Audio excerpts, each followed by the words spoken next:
Movie के start होते ही हमें बताया जाता है कि आज से तकरीबन 5 साल पहले गॉडजिला और कॉन्ग की बहुत बड़ी फाइट हुई थी, जहां पर गॉडजिला कॉन्ग को हराने के बाद समंदर की गहराइयों में चला गया था और बस उसी दिन के बाद गॉडजिला का कुछ भी पता नहीं चल पाया, किसी ने नहीं देखा उसे। और उसके बाद हमें 5 साल बाद का सीन दिखाया जाता है, जहाँ पर हम एक आइलैंड को देखते हैं जो कि कॉन्ग का घर था असल में। और यहाँ पर हम देखते हैं कि कॉन्ग का साइज अब पहले से काफी बड़ा हो गया है। इसके बाद कॉन्ग सोकर उठता है और पानी में काफी इंजॉय करता है। वहीं पर हम एक छोटी बच्ची को देखते हैं जो कॉन्ग को काफी अच्छी लगती थी। वो दोनों काफी अच्छे फ्रेंड्स भी थे और कॉन्ग उस बच्ची की कोई बात नहीं टालता था, उसकी सारी बातें मानता था। लेकिन ये बच्ची ना तो बोल सकती है और ना ही कुछ सुन सकती है। और यहाँ पर हम कॉन्ग को बहुत ज्यादा अग्रेसिव पाते हैं। कॉन्ग बहुत ज्यादा गुस्से में होता है और वो एक ट्री को उखेड़ कर आसमान की तरफ फेंकता है, जिससे एनर्जी वॉल टूट जाती है। और यहाँ पर हम ये जान पाते हैं कि असल में कॉन्ग को इस टाउन के नीचे रखा गया था ताकि गॉडजिला फिर से वहाँ पर ना आ जाए, क्योंकि ये दोनों टाइटन्स एक दूसरे को फील कर सकते हैं, तो कहीं ये दोबारा से न लड़ पड़े। अब क्योंकि कॉन्ग पहले से काफी बड़ा हो गया था साइज में, इसीलिए डिसाइड किया जाता है कि उसे यहाँ से कहीं और शिफ्ट कर दिया जाएगा। इसके बाद हमें एक लड़का दिखाया जाता है जो कि एक कंपनी के लिए काम करता था और वो बेसिकली एक हैकर भी था। और जिस कंपनी में वो काम करता था वो काफी मॉडर्न चीजें बनाया करती थी, लाइक मशीन्स, रोबोट्स एक्सेट्रा। लेकिन उस हैकर को अपनी कंपनी पर थोड़ा बहुत डाउट होता है कि कंपनी कोई ऐसी चीज बना रही है जो नहीं बनानी चाहिए। इसीलिए वो कंपनी का सारा डाटा हैक कर लेता है, जिससे उसे पता चलता है कि ये कंपनी किसी काफी बड़े ऑब्जेक्ट को हांगकांग शिफ्ट कर रही है। लेकिन तभी वहाँ पर अलार्म बजने लगता है और ये गॉडजिला के आने का अलार्म था। देखते ही देखते गॉडजिला समंदर से बाहर निकल आता है। बाहर आते ही वो सब कुछ डिस्ट्रॉय करने लग जाता है। किसी को भी समझ नहीं आ रहा था कि आखिर गॉडजिला सबको क्यों मारता जा रहा है, क्योंकि वो तो एक ऐसा टाइटन है जो इंसानों को सेव करता है, उनकी जान बचाता है। यहाँ पर हम ये जान पाते हैं कि गॉडजिला के पास एक पावर है और वो पावर न्यूक्लियर पावर है। और गॉडजिला अपनी न्यूक्लियर पावर का इस्तेमाल करके पूरी कंपनी को डिस्ट्रॉय कर देता है। इसके बाद ये न्यूज पूरी दुनिया में वायरल हो जाती है कि गॉडजिला आ चुका है, लेकिन इस बार वो चेंज होकर आया है, पहले जैसा नहीं रहा। यानी पहले वो इंसानों को बचाता था, लेकिन अब वो अग्रेसिव है और गुस्से में सबको मारता जा रहा है। कंपनी का ऑनर न्यूज में सबको बता रहा होता है कि हमारी कंपनी एक प्रोजेक्ट पर काम कर रही है, वो बहुत जल्द एक ऐसी डिवाइस बनाने में कामयाब हो जाएंगे कि जिससे गॉडजिला का मुकाबला हो सकता है। इस न्यूज को एक लड़की भी देख लेती है जिसका नाम होता है मेडिसन। लेकिन यहाँ पर मेडिसन इस बात पर एग्री नहीं करती कि गॉडजिला गुस्से में आया है, क्योंकि वो गॉडजिला को बहुत अच्छे से जानती थी। इसीलिए वो इस न्यूज को सिर्फ एक बकवास समझती है, क्योंकि उसका मानना था कि गॉडजिला कभी भी किसी को नुकसान नहीं पहुंचा सकता, बल्कि वो इंसानों की हेल्प करता है, उनकी जान बचाता है। मेडिसन अपने फादर के पास जाकर उन्हें समझाने की कोशिश करती है कि गॉडजिला कभी भी ऐसा नहीं कर सकता और उसके साथ जरूर कुछ न कुछ किया गया है। लेकिन मेडिसन के फादर उसे समझाने की कोशिश करते हैं कि देखो बेटा, ये सारे क्रिएचर्स, ये सारे टाइटन्स इंसानों की तरह ही होते हैं, यानी इनका मूड चेंज हो सकता है। अब देखो गॉडजिला भी चेंज हो गया है और वो इंसानों को मारता जा रहा है। इसके बाद मेडिसन वहाँ से चली जाती है और वो उस हैकर की ऑनलाइन ऑडियो सुनती है। वो हैकर असल में गॉडजिला के बारे में एक ऑनलाइन ऑडियो अपलोड करता है। यहाँ पर मेडिसन डिसाइड करती है कि वो जाकर उस हैकर से मिलेगी और जाकर उससे सारी बात पूछेगी कि आखिर ये चक्कर किया है, गॉडजिला अग्रेसिव क्यों हो गया है और उसने उस कंपनी को क्यों डिस्ट्रॉय किया। इसके बाद कंपनी का ओनर एक सीनियर डॉक्टर नेथन से जाकर मिलता है। डॉक्टर नेथन असल में एक साइंटिस्ट भी होते हैं। कंपनी का ओनर डॉक्टर नेथन को बताता है कि आपका जो कॉन्सेप्ट था हॉलो अर्थ वाला, वो बिल्कुल सही था और ये वो जगह थी जहाँ पर टाइटन्स पैदा होते हैं। असल में डॉक्टर नेथन ने एक बुक लिखी थी जिसमें उन्होंने लिखा था कि जमीन के अंदर एक और जमीन भी है जिसका नाम हॉलो अर्थ है। ये छुपी हुई है और किसी को नजर नहीं आती और असल में ये अर्थ टाइटन्स की एनर्जी का सोर्स है। वहीं पर कंपनी का ओनर डॉक्टर नेथन को एक और आदमी से भी मिलवाता है। कंपनी का ओनर डॉक्टर नेथन को बताता है कि हमने हॉलो अर्थ के अंदर ही एनर्जी का एक सोर्स ढूंढ लिया है। अब यहाँ पर हम ये बात तो जानते नहीं कि हॉलो अर्थ आखिर एग्जिस्ट कहाँ पर करती है। हॉलो अर्थ असल में हमारी जमीन के नीचे है और जिस तरह हम सूरज से एनर्जी लेते हैं और सेम उसी तरह हॉलो अर्थ में एक एनर्जी सोर्स है जिससे ये सारे टाइटन्स एनर्जी लेते हैं। और अगर ये लोग उस एनर्जी सोर्स को ढूंढने में कामयाब हो गए तो ये गॉडजिला का मुकाबला भी कर पाएंगे।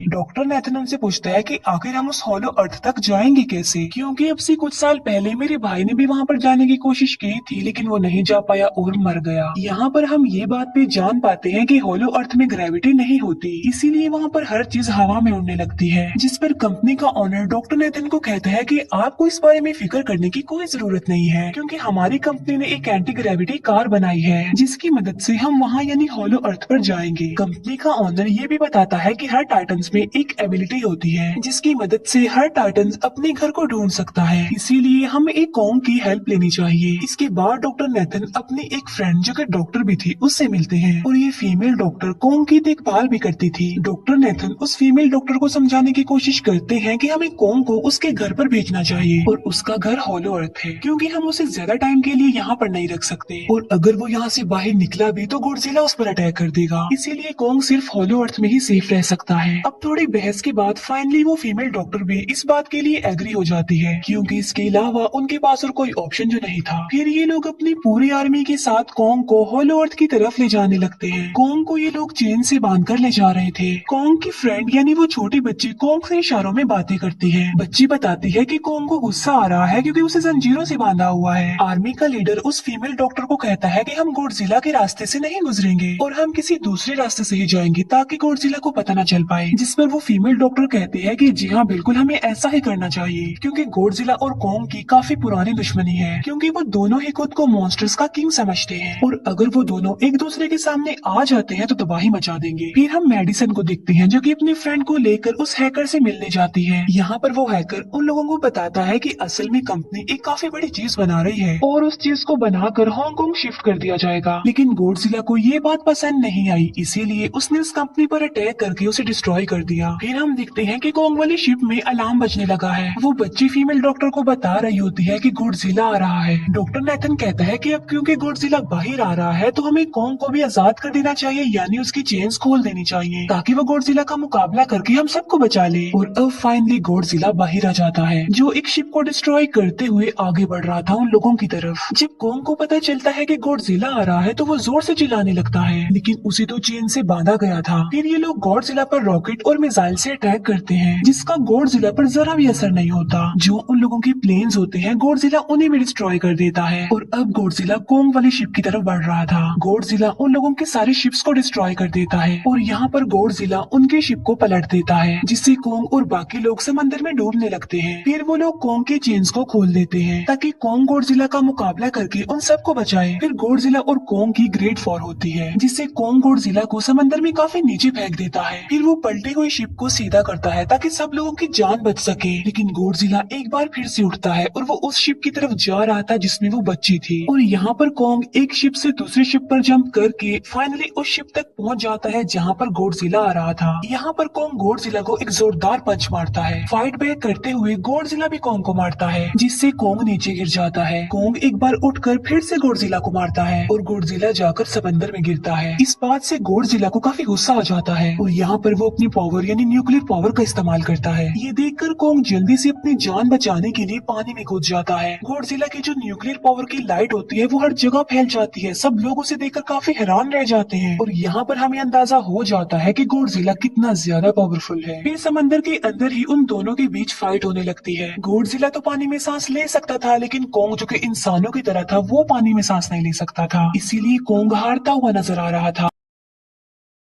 फिर गॉडजिला कॉन्ग को मारने के लिए उसे समंदर की गहराइयों में लेकर जा रहा होता है। वो फीमेल डॉक्टर कहती है कि हमें जल्द से जल्द कॉन्ग की हेल्प करनी चाहिए वरना गॉडजिला उसे मार डालेगा। फिर ये बहुत सारे मिसाइल को समंदर में ब्लास्ट कर देते हैं जिससे होता ये है कि कॉन्ग अपनी जान बचाने के लिए बाहर आ जाता है। फिर डॉक्टर नेथन ऑर्डर देते हैं कि सब कुछ ऑफ कर दो, सारे इंजन सारी मशीन को शट डाउन कर दो ताकि गॉडजिला ये समझे कि हम लोग हार चुके हैं और मर चुके हैं। और तब ये लोग सारी चीजों को शट डाउन कर देते हैं। तब गॉडजिला कॉन्ग को गुस्से में देखता है और फिर वहाँ से चला जाता है। फीमेल डॉक्टर कहती है कि अगर हम आगे बढ़े तो गॉडजिला हमें फिर से फेल करके हम लोगों पर अटैक कर देगा, तो अब हम कैसे आगे बढ़े और हम कॉन्ग को कैसे ले जाएंगे। जिस पर डॉक्टर नेथन कहते हैं कि हम कॉन्ग को उड़ा कर लेकर जाएंगे। दूसरी तरफ हम देखते हैं कि मेडिसन अपने फ्रेंड्स के साथ उस कंपनी में घुस गई है ये चेक करने के लिए कि आखिर ये कंपनी कौन सी चीज बना रही है जिस पर गॉडजिला को गुस्सा आया और उसने अटैक कर दिया। वहाँ पर उन लोगों को एक काफी बड़े एनिमल के अंडे भी मिलते हैं और फिर जैसे ही उन लोगों को अंडे मिलते हैं उनका डोर लॉक्ड हो जाता है। असल में जहाँ ये लॉक्ड हो जाते हैं वो एक मशीन होती है जो इन लोगों को अंडों समेत काफी तेजी से हांगकांग लेकर जा रही थी। फिर हम देखते हैं कि हेलीकॉप्टर्स के जरिए पूरी आर्मी कॉन्ग को होलो अर्थ के पास पहुंचाने में कामयाब हो जाती है। वो लोग कॉन्ग को कहते हैं कि वो होलो अर्थ वाले केव में चला जाए, लेकिन कॉन्ग वहाँ पर जाने के लिए इनकार कर देता है। फिर ये लोग डिसाइड करते हैं कि वो उस बच्ची के थ्रू कॉन्ग को कहेंगे कि वो वहाँ पर चला जाए, क्योंकि कॉन्ग उस बच्ची की कोई बात नहीं टालता था। साथ में कॉन्ग को ये भी कहा जाएगा कि आपकी फैमिली भी वहाँ पर है, आप जैसे और भी भी क्रिएचर्स हैं वहाँ पर। और यहाँ पर कोंग उस केव में जाने के लिए एग्री हो जाता है और यहाँ पर कोंग उस होलो अर्थ वाली केव में चला जाता है और ये लोग भी अपनी एंटी ग्रेविटी कार की मदद से कोंग के पीछे पीछे जाते हैं। होलो अर्थ एक अलग तरह की ही दुनिया थी।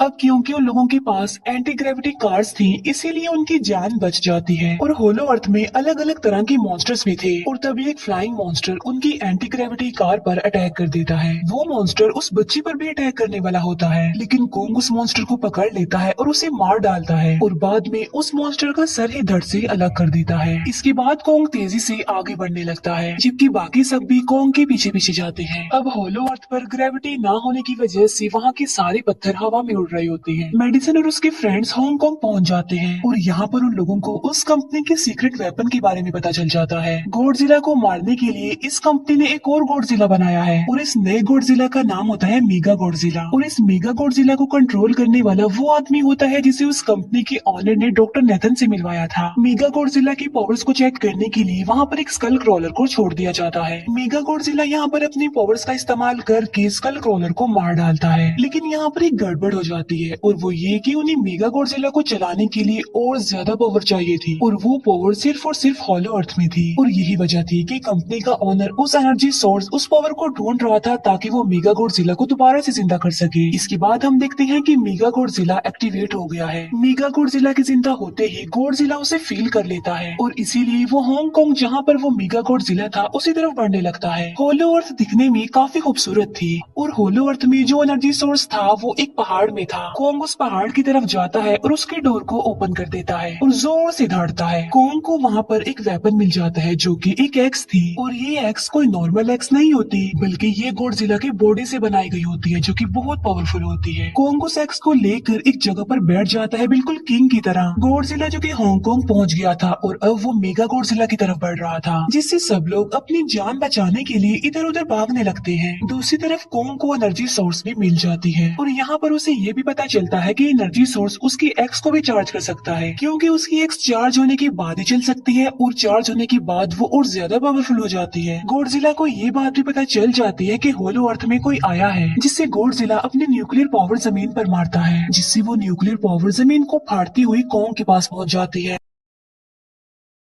कंपनी की एक फीमेल ऑनर उन लोगों के साथ ट्रेक करती है। वो इस एनर्जी का थोड़ा सा सैंपल अपनी कंपनी के पास भेज देती है ताकि वो लोग मेगा गॉडजिला को एक्टिवेट कर दें। हालांकि फीमेल डॉक्टर उसे ऐसा करने से मना करती है, लेकिन वो उसकी एक नहीं सुनती और जब उस लड़की को रियलाइज होता है कि यहाँ पर गॉडजिला भी आने वाला है तो वो वहाँ से भागने लगती है, लेकिन तभी कोंग उसकी कार को पकड़कर उसे डिस्ट्रॉय कर देता है। कोंग अपना एक्स लेकर गॉडजिला से लड़ने के लिए तैयार हो जाता है, क्योंकि इस न्यूक्लियर पावर के जरिए गॉडजिला ने कोंग को लड़ने का इशारा दिया था। फिर कोंग वहाँ से भागते हुए हांगकांग हो जाता है। कोंग गॉडजिला पर अटैक करता है, लेकिन बाय मिस्टेक उसकी वो एक्स एक बिल्डिंग में फंस जाती है और मौके का फायदा उठाकर गॉडजिला कोंग को नीचे गिरा देता है और यहाँ पर इन दोनों के बीच जबरदस्त फाइट होती है। गॉडजिला कई बार अपनी न्यूक्लियर पावर का इस्तेमाल करके कोंग को मारने की कोशिश करता है, लेकिन कोंग बहादुरी से मुकाबला करते हुए हर बार बच जाता है। फिर कोंग अपनी एक्स से गॉडजिला पर अटैक करके उसे इंजर्ड कर देता है, जिससे गॉडजिला को गुस्सा आ जाता है और वो अपनी न्यूक्लियर पावर का इस्तेमाल करके कोंग को दूर फेंकता है, लेकिन कोंग अपनी एक्स की मदद से उस पावर को अपनी तरफ आने से रोक देता है। इन दोनों के बीच काफी देर तक फाइट चलती रहती है। अब क्योंकि गॉडजिला काफी ज्यादा पावरफुल था, इसीलिए कोंग हारता हुआ नजर आ रहा था। गॉडजिला कोंग को इंजर्ड करके वहीं पर फेंक देता है और उसकी चेस्ट पर पैर रख के जोर से दहाड़ने लगता है। उसे देखकर कोंग भी जोर से दहाड़ने लगता है और तभी गॉडजिला कोंग को छोड़कर वहाँ से जाने लगता है। हम देखते हैं कि कंपनी के ऑनर को वो एनर्जी सोर्स मिल चुका था जिसके जरिए वो मेगा गॉडजिला को जगा दे। यहाँ पर हमें पता चलता है कि मेगा गॉडजिला से काफी पावरफुल है और उससे साइज में काफी बड़ा भी है, लेकिन यहाँ पर मेगा गॉडजिला सब कुछ अपने कंट्रोल में कर लेता है। इसीलिए मेगा गॉडजिला सबसे पहले कंपनी के ऑनर को मारता है और बाद में उसके असिस्टेंट को भी मार डालता है। फिर मेगा गॉडजिला दीवार को फाड़ते हुए बाहर आ जाता है। गॉडजिला जब मेगा गॉडजिला को देखता है तो वो उससे लड़ने के लिए आगे बढ़ता है और उन दोनों के बीच काफी फाइट होती है। अब क्योंकि मेगा गॉडजिला काफी पावरफुल था, इसीलिए गॉडजिला हारता हुआ नजर आ रहा था। मेगा गॉडजिला को बहुत ज्यादा मारता है और उसे नीचे गिरा देता है। मेडिसन और वो हैकर मेगा गॉडजिला की पावर्स को ऑफ करने की कोशिश करते हैं, लेकिन वहाँ पर सारी मशीन्स में कोड्स लगे हुए थे। दूसरी तरफ हमें कॉन्ग दिखाया जाता है जो कि लड़ने की वजह से काफी इंजर्ड हो गया था और उसकी हालत काफी खराब थी और वो ऑलमोस्ट मरने ही वाला था। वो बच्ची कॉन्ग की हार्ट बीट सुनती है तो सबको बताते हैं कि कॉन्ग की हार्ट बीट आहिस्ता आहिस्ता कम होती जा रही है, जिस पर डॉक्टर नेथन कहते हैं कि हमें कॉन्ग को बचाने के लिए उसे एक काफी बड़ा इलेक्ट्रिक शॉक देना होगा। और ये लोग कॉन्ग को शॉक उसे एंटी ग्रेविटी कार से देते हैं, जिससे कॉन्ग को काफी बड़ा झटका लगता है और वो दोबारा से उठकर खड़ा हो जाता है। वो बच्ची इशारों में कॉन्ग को कहती है कि देखो गॉडजिला हमारा दुश्मन नहीं है, वो हमारा फ्रेंड है, इसीलिए जाओ और उसकी हेल्प करो। तब कॉन्ग गॉडजिला को बचाने के लिए चला जाता है। मेगा गॉडजिला अपनी न्यूक्लियर पावर का इस्तेमाल करके गॉडजिला को बस मारने ही वाला होता है कि तभी वहाँ पर कॉन्ग आ जाता है और कॉन्ग यहाँ पर गॉडजिला को बचा लेता है। गॉडजिला फौरन समझ जाता है कि मुझे और कॉन्ग को साथ मिलकर लड़ना चाहिए, लेकिन मेगा गॉडजिला इतना ज्यादा पावरफुल था कि वो इन दोनों पर भारी पड़ रहा था। कॉन्ग को अपनी एक्स नजर आती है, लेकिन मुसीबत की बात तो ये है कि वो चार्ज नहीं होती, लेकिन कॉन्ग फिर भी उस एक्स से मेगा गॉडजिला पर अटैक कर देता है। लेकिन मेगा गॉडजिला कॉन्ग को मारता है और वो कॉन्ग को बस मारने ही वाला होता है कि तभी कॉन्ग उसे ऐसा करने से रोक लेता है। अब क्योंकि मेडिसन और उस हैकर से वो मशीन बंद नहीं हो रही थी जिससे मेगा गॉडजिला की पावर्स को कम किया जाए, इसीलिए वो गुस्से में आकर उस मशीन पर पानी डाल देते हैं, जिससे मेगा गॉडजिला थोड़ी देर के लिए ऑफ हो जाता है। और इसी बात का फायदा उठाकर गॉडजिला अपने न्यूक्लियर पावर के जरिए कॉन्ग के उस एक्स को चार्ज कर देता है और अब कॉन्ग के पास पावर आ चुकी थी, इसीलिए वो मेगा गॉडजिला को तबाह बर्बाद करके रख देता है, उसके हाथ पैर तोड़ देता है और उसके सारे बॉडी के पार्ट्स अलग अलग कर देता है और लास्ट में वो मेगा गॉडजिला का सर भी उखेड़ कर फेंक देता है। अब क्योंकि मेगा गॉडजिला मर चुका था तो सब कुछ नॉर्मल हो जाता है, लेकिन तभी गॉडजिला फिर से खड़ा हो जाता है और कॉन्ग भी अपनी एक्स लेकर गॉडजिला से लड़ने के लिए तैयार हो जाता है। अब क्योंकि उन दोनों ने एक दूसरे की हेल्प की थी इसीलिए वो नहीं लड़ते। गॉडजिला वापिस समंदर में चला जाता है जहाँ से वो आया था और जबकि कॉन्ग अब हमेशा के लिए होलो अर्थ में चला गया है और कॉन्ग उस छोटी बच्ची को भी अपने साथ वहाँ पर ले गया है। और इसी के साथ ही इस मूवी का यहीं पर एंड हो जाता है।